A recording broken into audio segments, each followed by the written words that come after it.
사랑으로 무릎을 꿇다라고 하는 제목으로 같이 말씀 나누도록 하겠습니다. 자, 나눔교회의 표가 뭐냐라고 하면은요, 진리로 사랑하는 우리라고 합니다. 그리고요, 여러 교회들에서는 대부분 한 해가 시작될 때마다 표를 이렇게 바꾸고 있는데요, 나눔교회는 지난 8년 동안 계속해서 매해마다 진리로 사랑하는 우리 나눔교회라고 하는 걸 표로 삼고 있지요. 이유가 뭐냐면은요, 바로 이것이 우리 교회가 붙들고 있는 가장 중요한 세 가지 가치가 무엇인지를 보여주는 표이기 때문입니다. 그러니까 여러분, 나중에 어떤 길에 가거나 여러분 친척들 만나가지고 너는 어떤 교회 다니냐라고 하면은 저기 성산동 어디에 있는 조그만 교회 다녀 이렇게 말하지 마시고요. 조영민 목사라고 하는 목사가 있는 교회야라고 말하지 마시고요. 이렇게 말해야 합니다. 나는 진리로 사랑하는 우리 나눔교회 다녀라고 말해야 되는 거죠. 왜 그렇습니까? 우리 교회가 품고 있는 세 가지 중요한 가치가 바로 이 문장들이기 때문입니다. 저는요, 이 진리로 사랑하는 우리 나눔교회에서 이번 6주를 거쳐가지고요, 이 사랑하는 이라고 하는 진리와 우리 사이에 있는 이 구절을 한번 더 깊이 살펴보려고 합니다. 특별히 요한복음 13장에 나와 있는 본문을 하나하나 설명하는 방식으로요, 우리 교회 안에 있는 표, 이 사랑에 대해서 같이 한번 고민을 하려는 거죠. 자, 요한복음 13장은요, 다음과 같은 문장으로 시작합니다. 6월절 전에 예수께서 자기가 세상을 떠나 아버지께로 돌아가실 때가 이른 줄 아시고 세상에 있는 자기 사람들을 사랑하시되 끝까지 사랑하시니라 라고 하는 구절입니다.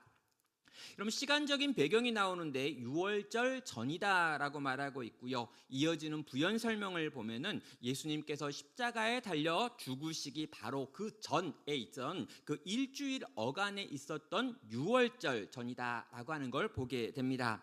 자, 예수님이 지금 십자가에 달리시기 직전입니다. 그리고 제자들과 마지막으로 모여서 식사를 하고 있지요. 그리고 이때에 일어난 어떤 사건이 있었는데 이 사건이 너무나 충격적인 사건이었기 때문에 요한은 그 사건을 기록하는 거죠. 그리고 그 사건이 일어난 이유를 선언하는 것이 바로 1절입니다. 예수님께서 세상에 있는 자기 사람들을 사랑하시되 끝까지 사랑하셔서 다음과 같은 일을 행하셨습니다 라고 말하고 있는 것이죠. 자, 예수님은 지금 십자가를 눈앞에 두고 있습니다. 제자들에게 이미 내가 어떤 고난을 당하실지에 대하여 말씀을 하셨고요, 또 죽음과 그의 부활에 대한 말씀도 했습니다. 자, 제자들은요, 예수님께서 하셨던 그 말씀을 정확하게 이해하지 못했습니다. 예수님께서 조금 어려운 시간을 보내게 되겠지, 우리가 좀 힘든 시간을 지나가게 되긴 하겠지만 결국에 예수님은 왕이 될 것이고 우리는 그 왕 옆에서 여러 가지 힘을 가진 사람들이 될 거야 라고 하는 기대가 이 제자들에게 여전히 있었습니다. 자, 예수님께서는요, 자신의 마음을 전혀 알아보지 못하는, 자기의 생각을 전혀 이해하지 못하는 이 제자들을 보면서 지금 마지막 식사의 자리에 앉아 있었던 거죠. 그리고 이 제자들을 위하여 아주 작은 어떤 일을 행하기 시작합니다. 바로 제자들의 발을 씻겨주는 세족식의 장면인 것이죠. 여러분, 스승이 제자의 발을 씻기는 것은 전혀 일상적인 일이 아니었습니다. 그리고 이 엄청나게 일상적이지 않은 일을 본 요한은요, 이 일이 바로 예수님께서 우리를 사랑하셔가지고 하신 일입니다 라고 말씀하지요. 여러분, 이 버킷리스트라고 하는 게 있습니다. 이 영어 단어는요, 번역하면은 양동이 목록이라고 번역이 되지요. 그래서 옛날 같은데 이제 번역기 같은 걸 돌려가지고 버킷리스트가 뭐냐 그러면 양동이 리스트, 양동이 목록 이렇게 나옵니다. 자, 이건 뭐냐면은요, 죽기 전에 하고 싶은 것들의 목록을 말할 때 이 버킷리스트라고 하는 표현을 씁니다. 원래 이 양동이라고 하는 게 왜 이렇게 되었냐라고 하면은요, 사람을 교수형 시킬 때 목을 매달기 전에요, 발에다가 양동이를 놔뒀고 이 양동이를 발로 차가지고 이게 넘어가면은 사람이 목이 이제 걸려가지고 죽게 되었던 거, 여기서 나왔다는 거죠. 여러분, 죽기 전에 마지막으로 하고 싶은 것들의 목록이라고 하는 이 목록은요, 영화나 소설을 통해 가지고 우리에게 많이 알려집니다. 쉽게 우리말로 하면은 소망의 목록이라고 생각을 하셔도 되겠습니다. 자, 그렇다면 여러분, 우리가 우리에게 주어져 있는 시간이 얼마 남지 않았다라고 하는 통보를 받았다고 생각을 해보십시오. 내게 주어진 시간이 1년입니다. 내게 주어진 시간이 2년입니다. 라고 하는 시간을 내가 통보를 받았습니다. 그때 우리는 과연 어떤 리스트를 작성을 할까요? 내게 남겨진 시간이 이만큼이다라고 생각했을 때 어떠한 것은 꼭 하고 싶다라고 하는 것들을 적어놓는 버킷리스트가 있다면 과연 우리는 뭘 기록을 할까요? 여러분은 뭘 하고 싶습니까? 누구랑 같이 있고 싶습니까? 또 어떤 걸 먹고 싶습니까? 어디에 가고 싶습니까?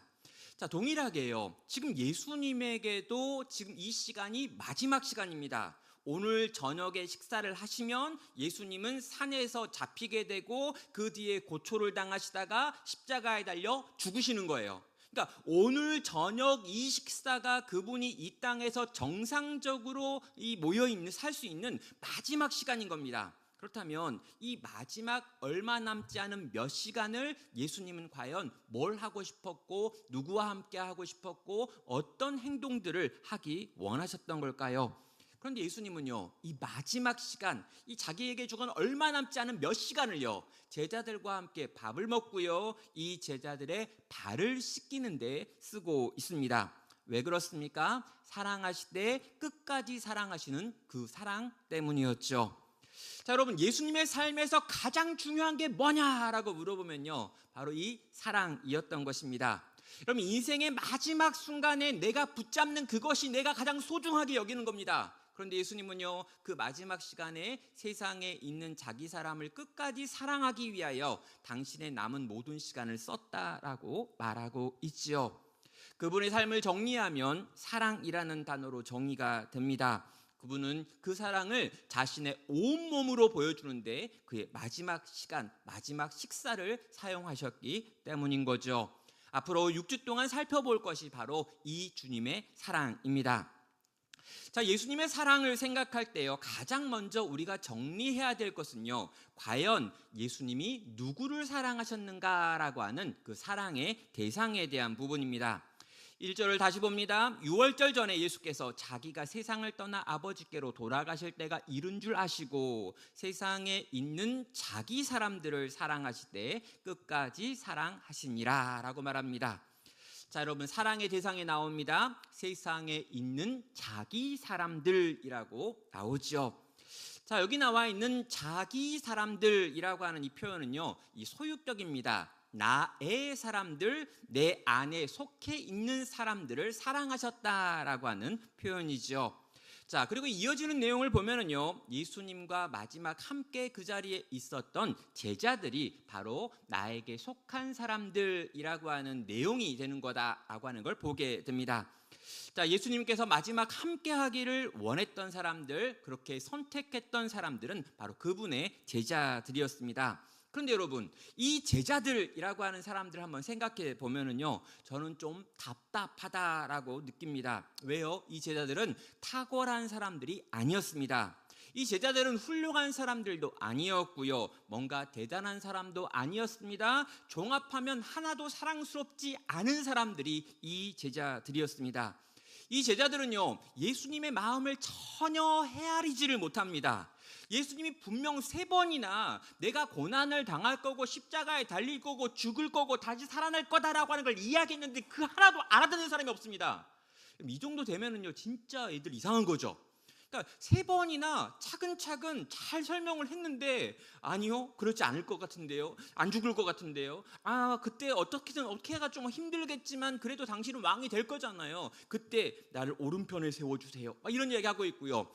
제자들끼리 모여가지고 이 올라오는 길에서 대판 싸움 납니다. 내가 더 낫다, 네가 더 낫다, 그러면 막 싸우고 있는 장면 나오고요. 그러다가 엄마 불러와가지고 엄마까지 가세해가지고 우리 아들이 낫다, 이 아들이 낫다 막 싸우는 이런 장면 막 나오고 있습니다. 여러분, 예수님이 제자들과 하루 이틀 있었던 게 아니고요, 3년을 있었습니다. 여러분, 3년 동안에 일주일에 한 번 주일날 한 2시간 만나는 거 요거 말고요, 어떻게 했냐면 3년 동안 숙식을 같이 하면서 아침부터 밤까지 24시간 거의 붙어 다녔어요. 그 정도 가르쳤으면 좀 예수님의 마음을 좀 알고, 예수님이 아 하면 아 그렇구나, 어 하면 어 그렇구나, 예수님이 지금 좀 슬프구나, 예수님이 진짜 고난을 당하려고 그러구나, 이런 생각 할 수 있어야 합니다. 그런데 제자들 전혀 그런 생각 못하고 있지요. 나중에 보면은요, 약간 이렇게 머리가 좀 떨어지면 의리라도 있어야 되는 거 아니에요? 근데 여러분, 얘들은 의리도 없습니다. 예수님이 잡혀가시니 뿔뿔이 흩어졌고요, 그 중에 그나마 한 명 쫄쫄쫄 따라왔는데, 그 따라온 그 사람이 예수님이 고초당하시던 대제사장의 뜰에서 예수님을 3번이나 아주 부인하는 소리를 크게 내가지고 예수님을 더 당황시켰던 제자도 있지요. 정리하면요, 이 제자들은요 진짜 진절머리가 나는 제자들입니다. 여러분, 정말 상태가 이상합니다. 정말 이렇게까지 이상한 사람들을 모아놓을 수 있을까라는 생각 들 만큼 이상한 친구들만 모아놓고 그 사람들을 제자라고 부르고 있다는 거죠. 자, 여러분, 예수님은 이 제자들의 상태를 정확하게 아셨습니다. 그리고 그 제자들이 조금 지난 다음에 오늘 오후에 어떤 일을, 오늘 저녁에 어떤 일을 할지 다 아시는 분이셨습니다. 그런데요, 그 제자들을 보시면서 예수님은 이렇게 말합니다. 나에게 속한 내 것들이라고 말이죠. 자, 여러분, 여기서 예수님은 나의 것, 내 사람이라고 하는 소유격을 써가지고 그들을 부르고 있습니다. 여러분, 내 거다라고 하는 말, 이게 어떤 말일까요? 저 사람은 내 거야 라고 하는 거, 내가 찜해놨어, 내가 침발라놨어 라고 하는 말의 뜻이 뭘까요? 요즘 젊은 친구들은 침발라놨다라고 하는 말이 무슨 말인지 모를 겁니다. 왜냐하면 저희 어렸을 때는 먹을 게 별로 없었고 맛있는 건 더더욱 없었습니다. 그래가지고 형제가 여럿인 경우에, 특별히 남자 형제들만 있는 경우에는요, 뭔가 먹을 게 나타나는 순간 여기다 뭔가 해놓지 않으면 이걸 막 나눠 먹어버리는 거예요. 저는 요즘도 알아요. 짜장면 시키고 탕수육 시켰을 때 탕수육 먼저 먹고 나중에 짜장면 먹는 사람들은요, 집이 좀 어려웠던 사람들이에요.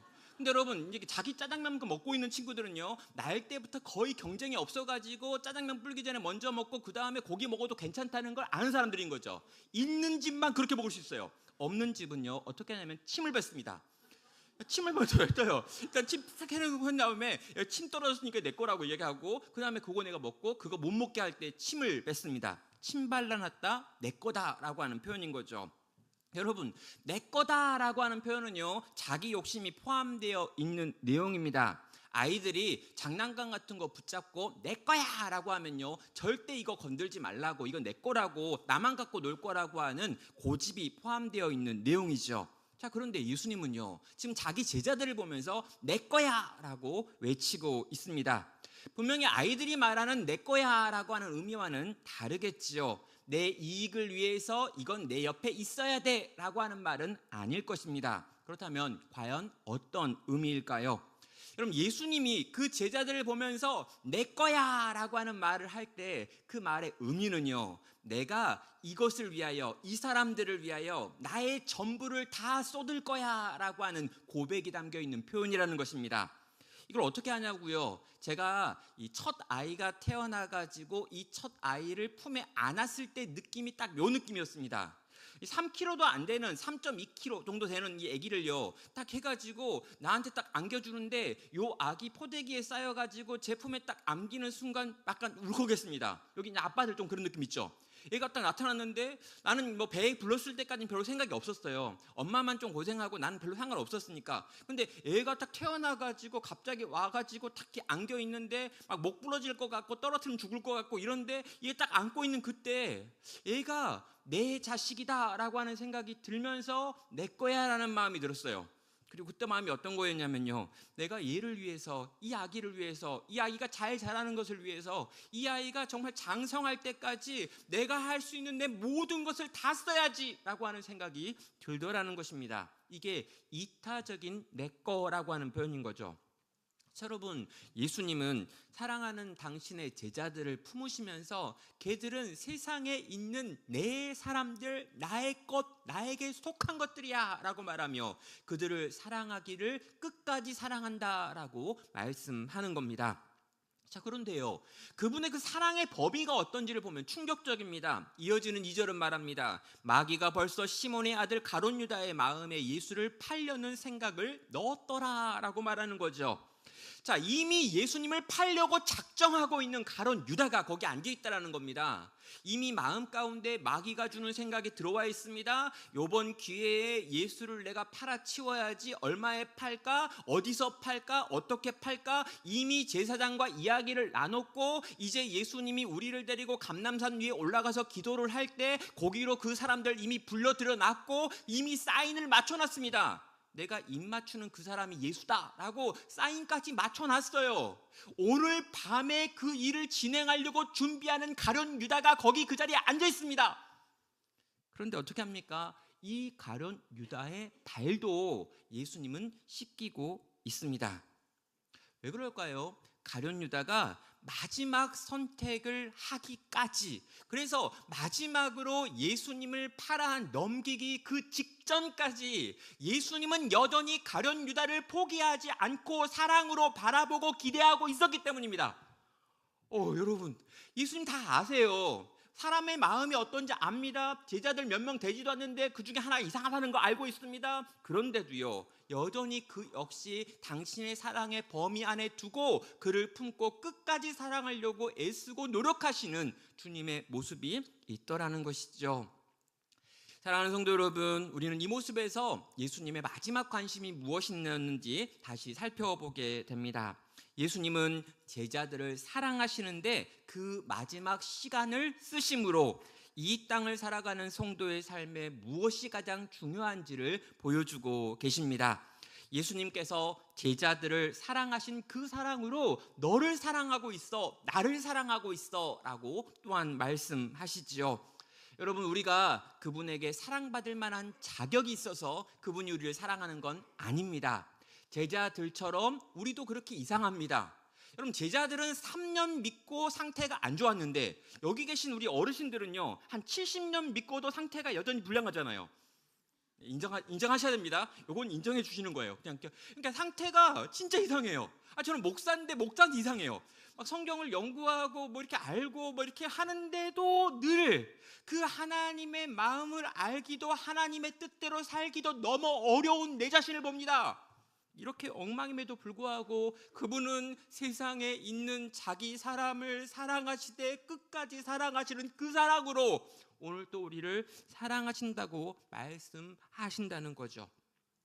심지어 여러분, 가룟 유다와 같이 예수님을 팔려고 마음으로 정하고 구체적으로 준비하여 이제 곧 오늘 밤에 시행하려고 하는 그마저도 하나님의 사랑의 품 안에, 그리스도의 끝까지 사랑하는 범위 안에 넣어주시고 여전히 기다리고 계시는 우리 주님의 마음이 있는 것입니다. 사랑하는 성도 여러분, 그래서 성도의 삶이 무엇으로 평가받느냐라고 물어보면요, 결국에는 사랑으로 평가받게 되어 있습니다.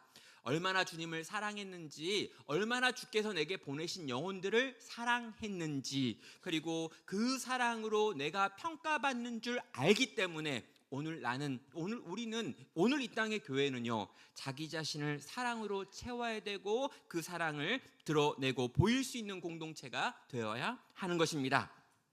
자, 이 두 번째로요, 예수님께서 사랑을 하시되 그 사랑의 방식이 어떠했는지를 보게 됩니다.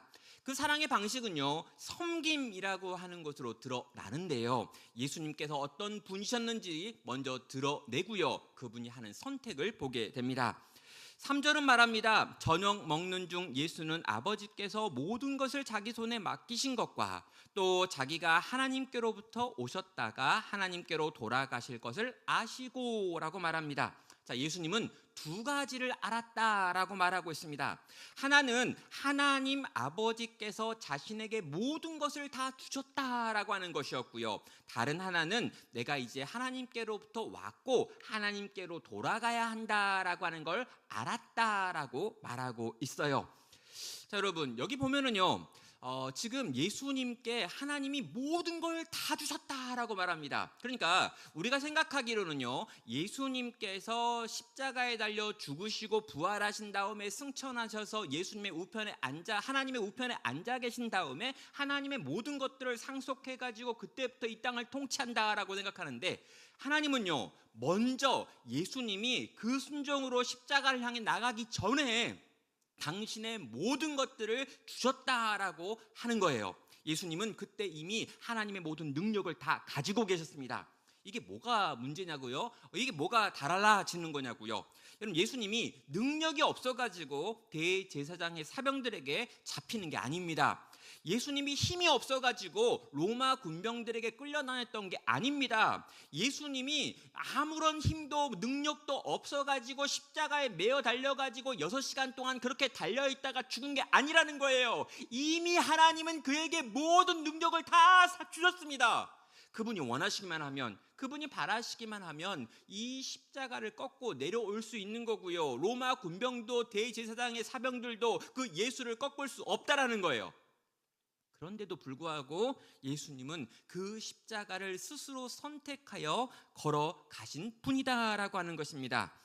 여러분, 하늘과 땅에 있는 모든 권세가 이미 예수님 안에 있었다라고 하는 것을 예수님은 아셨습니다. 또 아는 게 무엇입니까? 지금 예수님께서 곧 있으면 죽게 될 것입니다. 그러나 그 죽음은 한 인간의 죽음으로 끝나는 것이 아니라 그분을 보내신 하나님 아버지께로 돌아가는 것이며, 하나님 옆에 있는 보좌에 앉아서 온 땅을 통치하게 되어질 거다라고 하는 걸 예수님은 아셨다는 거죠. 그분의 죽음이 끝이 아니라 다시 사실 것과 그분이 온전한 능력으로 온 땅을 통치하게 될 것에 대하여 완벽하게 아시는 상태였다라고 지금 예수님이 어떤 걸 아셨는지를 설명합니다. 자, 여러분, 이게 뭘 의미합니까? 이것은요, 예수님께서 자기가 누구인지, 하나님의 아들이면서 동시에 성자 하나님이라고 하는 걸 완벽하게 아신 상태에서, 그럼에도 불구하고 우리를 향한 사랑 때문에 끝까지 사랑하시는 그 사랑으로 제자들의 발을 씻기셨고 이후에 고난을 당하시고 십자가에 달리셨다라고 하는 걸 보여주는 것입니다. 여러분, 예수님은요, 섬김을 받아야 마땅하신 분이었습니다. 왜요? 하나님이시니까요. 왜요? 놀라운 능력을 가지고 계시니까요. 왜요? 놀라운 지혜와 힘과 능력, 모든 좋은 것들이 다 예수님 안에 있기 때문에 그분은 섬김을 받는 것이 너무나 당연하신 분이었습니다. 그런데요, 그 섬김을 받는 것이 마땅하신 그분이 그 자리를 포기하시고 섬기는 자리로 내려가고 있는 것을 오늘 성경은 보여준다라는 것입니다. 성도 여러분, 우리는요, 기본적으로 섬김을 받는 자가 되고 싶어 합니다. 그래서 길을 쓰고 그렇게 돈을 버는 겁니다. 길을 쓰고 그렇게 성공하고 싶어 하는 이유가 뭐냐면 섬김을 받고 싶기 때문입니다. 여러분, 세상은요 진짜 노골적입니다. 그래서 그 사람이 어떤 옷을 입고 있는가, 그 사람이 어떤 차를 타고 있는가, 그 사람이 어떤 집에 살고 있느냐, 그 사람이 어떤 백을 들고 있느냐라고 하는 걸로 그 사람이 어떤 사람이고 어느 정도 수준의 사람인지를 생각하면서 그 뒤에 내가 할 행동을 결정합니다. 그래서 여러분, 경차를 타고 운전을 해보면은요 사람들이 비켜주질 않습니다. 여러분, 큰 차를 타면은요 사람들이 막 비켜줍니다. 외제차를 타면요 알아서 피해줍니다. 모르겠어요.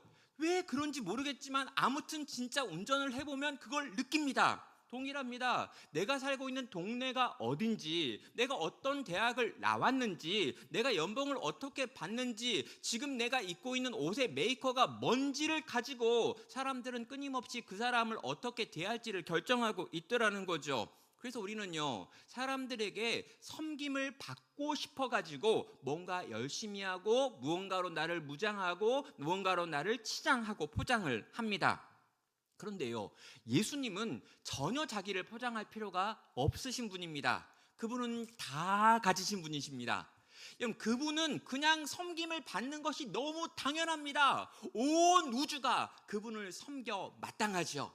그런데 이 모든 것을 다 가지신, 섬김을 받아 마땅하신 그분께서 섬기는 자의 자리로 내려가셨다는 것입니다. 성도 여러분, 우리는요 우리의 본성을 좀 인정할 필요가 있는 것 같습니다. 제가 이렇게 이제 설교한 다음에 막 적용할 때 여러분 섬기는 자리로 내려가십시오, 여러분 세상에서 성공하지 마시고 막 섬김을 받으려고 하는 그 자리에 서지 마십시오라고 한다고 해도 여러분 그냥 섬김을 받고 싶을 겁니다. 안 바뀌어요. 우리는 본성상 그렇거든요. 근데 여러분, 우리는 본성상 그렇기 때문에 정말 주님 뜻대로 살기가 너무너무 어렵습니다. 그러나 그럼에도 불구하고 우리가 바라봐야 될 건 뭐냐면, 우리가 섬기고 우리가 바라보고 우리가 왕이라고 모시고 우리가 주라고 인정하는 그 예수님이 과연 어떤 행동과 선택을 했는지를 봐야 하는 거죠. 그분이 섬기는 자리로 내려가셨습니다. 목소리를 높이는 자리가 아니라 듣는 자리로 내려가셨습니다. 내가 원하는 것들을 취하는 자리가 아니라 남이 원하는 것들을 채워주는 자리를 향하여 걸어가셨습니다. 사랑하는 성도 여러분, 우리는 그 주님이 그 길을 걸어가셨다라고 하는 걸 생각하며 떠올리며 우리 안에 있는 높아지려고 하는 본성과 끊임없이 싸워야 하는 것입니다. 그리고 여러분, 시간이 가면 갈수록 점점 더 굳어져가는 내 모습이 아니라 시간이 가면 갈수록 주님을 닮아가는 모습으로 변화되어 가야 한다는 거죠. 그리고 그 주님은 어디에 있습니까? 사람들을 섬기는 그 자리, 가장 낮은 곳에서 그 영혼과 눈을 마주치고 지금도 일하고 계시다는 것이죠. 사랑하는 성도 여러분, 악한 권위에 복종하라라고 하는 말이 아닙니다. 여러분, 이 세상이 말하고 있는 어떤 구조 안에서 낮아지고 정말 종이 되고 노예가 되고 끌려다니는 인생이 되라라고 하는 게 아닙니다. 예수님께서 온 땅을 통치할 권세와 힘이 있음에도 불구하고 그 힘을 가지고 누군가를 섬겨 그들을 살려내는 일을 하고 있는 것처럼, 우리가 가지고 있는 힘과 우리가 가지고 있는 능력과 우리가 배운 것과 우리가 가지고 있는 모든 것들을 동원해서 누군가를 살리고 고치는 그 일, 회복시키는 그 일을 위하여 섬기는 자가 되라고 요구하신다는 거죠. 여기 계신 우리 모든 성도님들이 누군가를 섬기기로 결단할 때, 여러분, 우리 교회가 이 땅에 있는 다른 영혼들을 섬기기로 결단하고 우리의 방향을 그렇게 잡았을 때, 여러분, 다시 교회는 세상 속에 영향을 미칠 것입니다. 다시 성도가 누군가를 살려내는 이야기들이 만들어질 것입니다. 주님을 닮은 사람들과 주님을 닮은 교회를 통해서 세상이 주님을 보게 되어지는 일이 일어날 거라는 거죠. 여기가 또 우리가 바로 그런 교회, 그런 성도 되기를 주님의 이름으로 축원합니다. 마지막입니다. 이제 예수님께서는 이 섬김의 방식을 우리에게 보여주고 있는데요, 구체적인 실천의 모습입니다. 4절은 말합니다. 저녁 잡수시던 자리에서 일어나 겉옷을 벗고 수건을 가져다가 허리에 두르시고 이에 대야에 물을 떠서 제자들의 발을 씻기시고 그 두르신 수건으로 닦기 시작하여 라고 말하죠. 이 요한복음을 기록하는 요한은요, 예수님의 옆자리에 늘 있던 사람이었습니다. 또 예수님이 특별히 밥을 먹을 때 예수님의 가슴에 머리를 묻었다, 이런 표현들이 있을 정도로 예수님 아주 채찍근으로 밥 먹을 때마다 옆에서 예수님 막 딸랑거렸던 친구가 바로 요한입니다. 자, 그런데요, 오늘도 예수님 옆에서 이 요한은 밥을 먹고 있었는데 그 밥을 먹고 있던 예수님이 갑자기 자리에서 벌떡 일어났습니다. 그러더니 전혀 예상하지 못한 몇 가지 일들을 하고 있지요. 자리에서 일어나 겉옷을 벗고 수건을 가져다가 허리에 두르시고 대야에 물을 떠서 제자들의 발을 씻기시고 그 허리에 둘렀던 수건을 풀어서 제자들의 발을 닦아내셨습니다. 여러분, 이 2절밖에 안 되는 아주 짧은 절인데요, 여기에 동사가 총 7개가 나오면서 예수님이 이걸 했다라고 말하고 있어요. 여러분, 이렇게 많은 동사가 있는 성경 구절이 거의 없을 정도로 요한은 지금 동사들을 가지고 예수님의 행동을 아주 자세하게 묘사하는 것입니다. 자, 여러분, 예수님의 행동을 아주 자세하게 요한이 묘사하는 이유가 있습니다. 이유가 뭐냐면요, 지금 이 요한이 요한복음을 쓰고 있던 당시에 유행했던 기독교 이단이 있었는데, 뭐냐면 영지주의 사상을 가지고 있는 이단이었습니다. 자, 이 이단의 특징은 뭐냐면 영적인 것은 중요한 것이고 육체에 대한 것은 아주 사소한 것이고 심지어 악한 것이다 라고 하는 생각을 가지고 있었어요. 그리고 이 세상의 대부분의 것들은 육적인 것이다 라고 말하고, 이 영적인 것, 신령한 것, 신비한 것, 어떤 놀라운 것, 여기에 있다 라고 말했죠.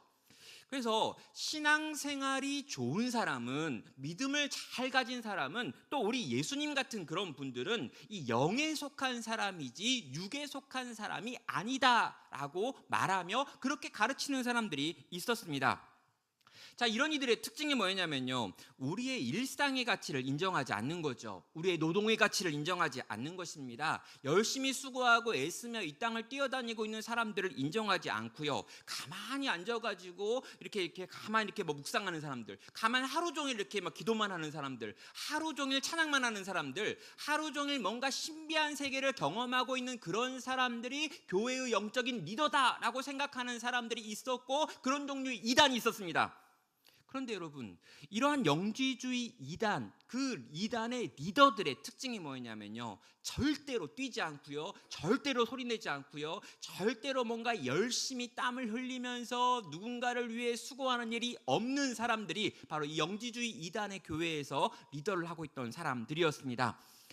자, 그런 사람들이 있었고, 그런 사람들로 인하여 교회 공동체 안에 그런 사상들이 들어와 있었습니다. 그래서 요한은 지금 뭘 이야기하는 거냐면, 우리를 사랑하실 때 끝까지 사랑하셨던 그 예수님의 사랑의 방식은 철저하게 그분의 몸을 사용하는 것이었습니다 라고 말하고 있더라는 거죠. 어떻게 합니까? 직접 그분이 일어났어. 직접 그분이 물들어 나갔어. 직접 그분이 물 떠가지고 와가지고 무릎을 꿇고 겉옷을 벗고 수건을 두르고 수건으로 닦은 다음에 마지막 물기 다 닦아내고 다 끝내고 난 다음에 앉으셔가지고 이야기한 거야 라고 하는 걸 7개의 동사를 통해 가지고 우리에게 가르치고 있는 겁니다. 자, 그런데 여러분, 자, 이런 영지주의 이단이요, 과연 2000년 전에 끝났느냐? 아니요. 2000년 교회사를 보면요, 끊임없이 영지주의 이단이라고 하는 것에 영향을 받는 교회와 공동체의 모습이 있습니다. 그리고 그러면 신비하게도요, 대한민국에도요, 이 땅에 있는 이 교회 안에도요, 이 영지주의 이단의 영향력을 받은 가르침이 있고요, 이것이 우리 속에도 지금도 움직이고 있습니다. 그래서요, 쉽게 이제 설명을 하면은요, 교회 안에서 제일 중요한 사람은 누구입니까? 라는 질문을 받으면 여러분 뭐라고 말씀하시겠습니까? 이거 되게 어려운 질문인가요? 이 교회에서 제일 중요한 사람 누굽니까? 예, 여러분 참 여러분 너무 이렇게 성경적이어가지고 아무도 말 안 하는데, 웬만한 교회 가가지고 말하면 우리 담임 목사님이요 막 그래요. 이렇게 막 또 어떤 당회장님입니다 막 그러고 이렇게 우리의 아바이 이렇게 막 하는 거예요. 막 이렇게. 여러분, 그래서 왜 그러면 그 담임 목사가 그렇게 중요한 사람이 되느냐라고 하면요, 교회 안에서 설교를 하는 사람이기 때문입니다 라고 말합니다. 이 설교라고 하는 건 엄청 영적인 일인데, 이 영적인 일을 하시니 당연히 가장 중요한 사람이죠 라고 생각을 합니다. 그러면서 어떻게 하냐면요, 뭐 교회에서 주차 봉사를 한다, 교회에서 뭐 식당을 뭐 하고 있다, 교회의 어떤 시설을 관리하고 있다, 이분들하고 설교를 하고 있는 이 사람은 완전히 다른 사람이다 라고 생각을 하는 겁니다. 우리는 은연중에 한쪽은 중요하고 한쪽은 중요하지 않다라고 하는 생각을 하고 있는 거죠. 그런데 여러분, 이런 게요, 한국 교회 안에 곳곳에 있습니다. 심지어 교회 건축의 양식만 봐도 그런 모습을 볼 수 있습니다. 어떻게 하냐고요? 그럼 조금만 오래된 교회, 좀 전통적인 교회에 가면은요, 이 목사가 있는 목양실이라고 하는 게 있고요, 목양실 아래 화장실이 딸려 있습니다. 여러분, 공공 화장실이 다 있고 교회 안에 모르시는 분도 있네요. 저는 이제 알아요. 근데 여러분, 이게 목양실에 딱 들어가서 이 담임 목사가 있는 방에 딱 들어가면 그 옆에 화장실이 딸려 있습니다. 그래서 화장실을 곧바로 들어갈 수 있는 문이 있어요. 근데 여러분, 왜 이게 있을까라고 옛날에 고민했거든요. 나중에 군대에 가서 보니까 알게 됐습니다. 군대 지휘관도 옆에 바로 화장실이 붙어 있어요. 왜 그러냐면 병사들과 이 지휘관이 한 화장실에서 얼굴 보는 게 너무 민망하니 그럼 안 된다는 거예요. 동일한 원리가 있습니다. 말씀을 증거하시는 거룩한 목사님이 똥 싸고 있는 그 모습을 어떻게 사람들이 볼 수 있느냐? 성도는 절대로 목사가 똥 싸는 존재인 줄 몰라야 되는 거예요. 왜요? 거룩하신 분이니까, 신령한 분이시니까, 하나님의 말씀을 대언하는 하늘에 속한 분이시니까, 이런 식으로 세상을 구분합니다. 여러분, 성직자와 평신도를 그렇게 구분을 합니다. 거룩한 사역을 하는 사람과 부수적인 사역을 하는 사람들로 구별을 합니다. 그러다 보니까 교회 안에 계급 아닌 계급들이 만들어집니다. 서리 집사를 하다가 안수 집사가 되고 권사가 되고 장로가 되고, 그런 다음에 괜찮은 사람이 목사가 되든지 말든지, 이런 식으로 피라미드를 만들어 놓습니다. 그리고요, 이 피라미드의 위로 올라가면 올라갈수록 점점 몸을 움직이는 일을 하지 않는 사람이 되는 것이죠. 그런데 여러분, 예수님은 지금 어떻게 하냐라는 거죠. 여러분, 예수님이 지금 뭘 하고 있느냐라고 하는 걸 보십시오. 예수님은 제자들의 발을 씻기고 있습니다. 그런데 여러분, 제자들의 발을 씻기는 이 예수님의 모습을 또 이렇게 이제 목사님들은, 또 이렇게 교회의 리더들은 되게 약간 선망을 해요. 이런 모습을 좀 연출하면 좀 멋있겠다, 이런 생각을 합니다. 그래서 제가 예전에 이제 어떤 교회 봤는데, 어떤 교회, 이제 아주 큰 교회인데요, 이 큰 교회 담임 목사님이 직접 성도의 발을 씻기시는 장면을 제가 이제 이렇게 봤습니다. 근데 어떻게 하는가라고 봤는데요, 이렇게 하더라고요. 일단 물은 젊은 집사님이 다 떠옵니다. 그리고 의자도 수건도 세팅도 다 다른 사람이 합니다.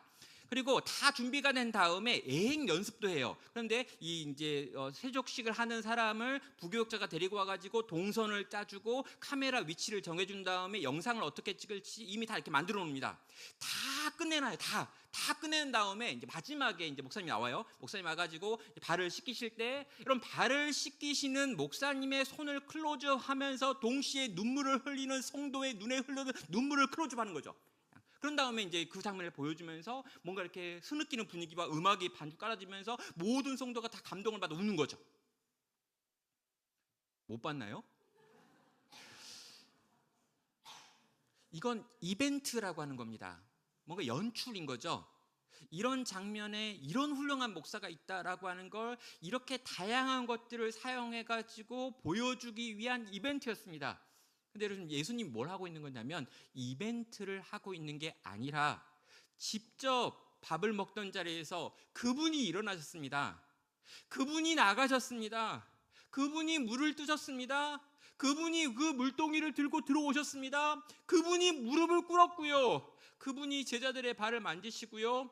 그 제자들의 발을 그분이 씻기시고, 그분이 그분의 겉옷을 벗고 그분의 수건을 가지고 그 발을 완전히 씻겨내시는 이야기 전체가 다 그분의 수고였다라는 거죠.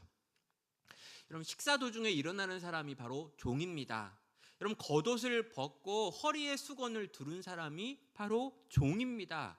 예수님은 모든 걸 다 소유하신 분이셨고 하나님께 모든 걸 다 받은 분이시다라고 하는 걸 알고 계셨음에도 불구하고 지금 이 종의 자리로 연출한 게 아니라, 연기한 게 아니라 실제 그 자리에서 그 모습으로 그 영혼들의 냄새나고 더러워져 있는 발을 씻기고 계셨다라는 거죠. 사랑하는 성도 여러분, 요한은요, 그의 서신을 통해 가지고 예수님께서 보이셨던 이 사랑이 이 땅에 있는 이 예수를 주로 고백하는 사람들의 공동체 안에서 어떻게 드러나야 되는지를 다음과 같은 말로 표현을 합니다. 요한 1서 3장 16절이죠. 그가 우리를 위하여 목숨을 버리셨으니 우리가 이로써 사랑을 알고 우리도 형제를 위하여 목숨을 버리는 것이 마땅하니라 라고요. 자, 예수님께서 우리를 위하여 목숨을 버리셨기 때문에 우리는 예수님이 우리를 사랑하신다는 걸 알게 되었습니다. 그리고 이 사랑을 알았기 때문에 우리도 우리의 형제를 위하여 우리의 목숨을 내어주는 것이 마땅합니다. 자, 여러분, 놀라운 이야기죠. 예수님이 우리를 목숨을 걸고 사랑하셨으니 이제 그 사랑을 내가 알게 되었습니다. 그리고 그 사랑 때문에 나도 내 형제를 위하여 목숨을 내어줘야 합니다. 이건 엄청 어려운 말 같아요. 그죠? 근데 엄청 어려운 말 같지만 동시에 너무 쉬운 말입니다. 왜요? 우리는 기본적으로 누구한테 내 생명 안 주거든요. 안 줄 걸 알잖아요. 우리가 찬양 같은 거 할 때 가끔 하나님께 헌신을 고백하면서 내 생명 주님께 드리리 막 이런 찬양 불러요. 기억나나요? 이런 찬양 있습니다. 그럼 찬양할 때 막 떼창을 불러요. 막 내 생명 막 수백 명 수천 명이 모여가지고요. 내 생명 주님께 드리리 할 때는요, 막 진짜 다 드릴 것 같아요. 근데 여러분 아시잖아요. 다 안 준다는 거. 그러니까 내 생명을 준다 이런 건요, 너무 멋있어가지고 말은 멋있지만 실제 별로 그렇게 효과가 없는 말입니다. 이런 거 있잖아요. 이 형제가 자매랑 연애할 때 막 자매한테 형제가 막 그러잖아요. 내가 내 생명을 내어줄게. 이거 다 뻥이에요. 안 줘요 절대. 생명 같은 걸 주겠다 그러면 받지 마세요. 차라리 돈을 받으세요. 내 돈을 주겠다, 내 통장을 주겠다, 앞으로 내가 버는 모든 수입은 다 너한테 줄게, 이렇게 말하면 그건 현실적이지만 내 생명, 내 젊음 이런 건요 실제 안 주겠다는 거거든요.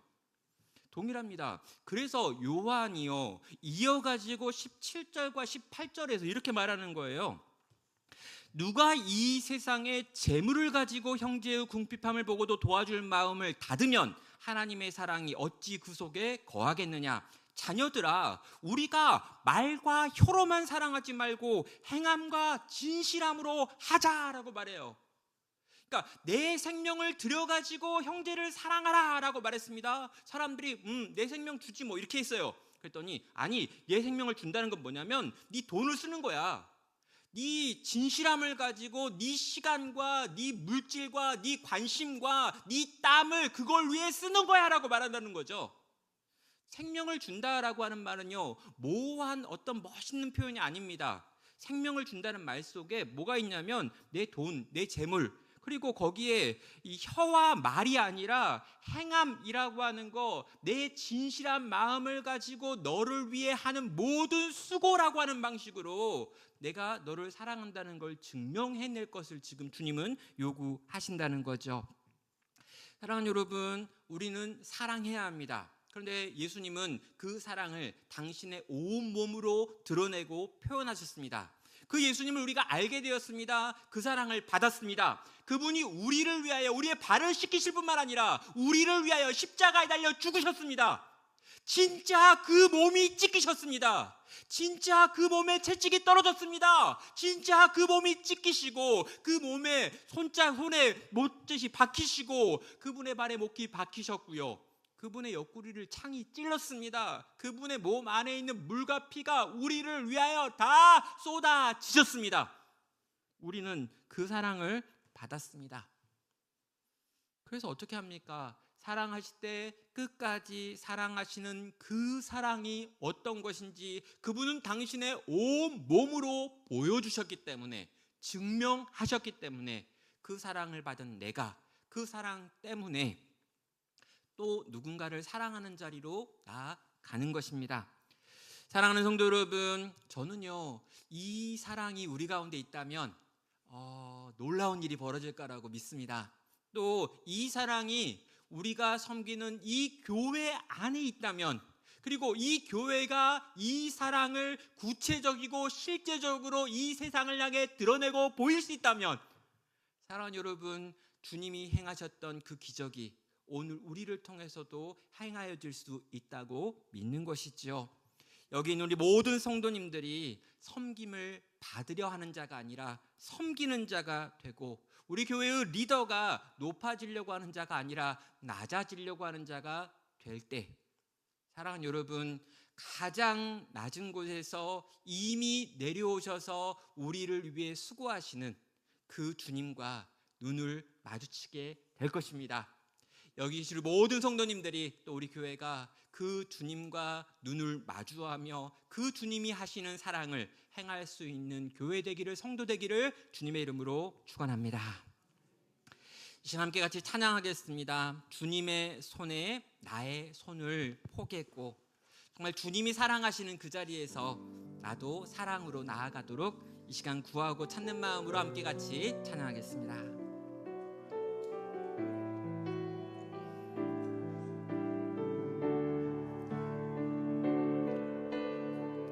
주보혈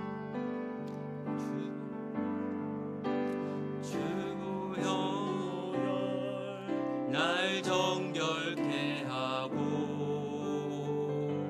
주보혈 날 자유케 하니,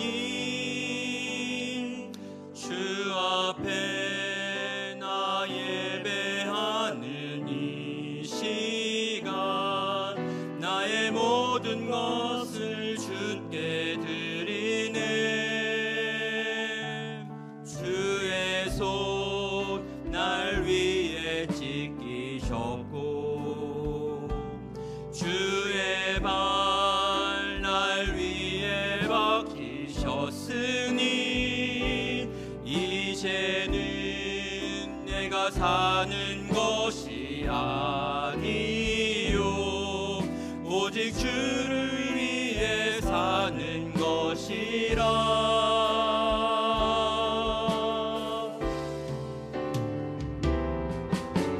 주의 손에 나의 손을 보게고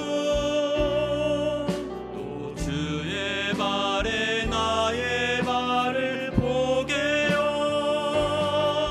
나 주와 함께 죽고 또 주와 함께 살리라. 영원토록 주 위에 살리라. 주의 손에 나의 손을 보게고 또 주의 발에 나의 발을 보게요. 나 주와 함께 죽고 또 주와 함께 살리라. 영원토록 주 위에 살리라. 주 위에 살리라. 시간 같이 기도하겠습니다. 주님의 보혈로 우리가 살아났습니다. 그 보혈은 우리를 정말 살리셔서 주님의 손과 주님의 발이 되어 주님이 하실 법한 사랑을 하라고 우리를 지금도 초청하고 있습니다. 주님, 내가 주님이 원하시는 그 모습으로 그렇게 사람과 이웃을 사랑하겠습니다. 정말 구체적으로 사랑하겠습니다. 내 시간과 내 물질을 내어서 그들을 향한 주님의 사랑을 내 삶으로 드러내고 표현하겠습니다. 또 그런 교회가 되기 원합니다. 이 시간 함께 정말 주님 닮은 내가 되기를, 주님 닮은 우리가 되기를 구하며 기도로 주 앞에 나아가겠습니다. 하나님 아버지, 정말 주님 닮은 저희들 되기 원합니다.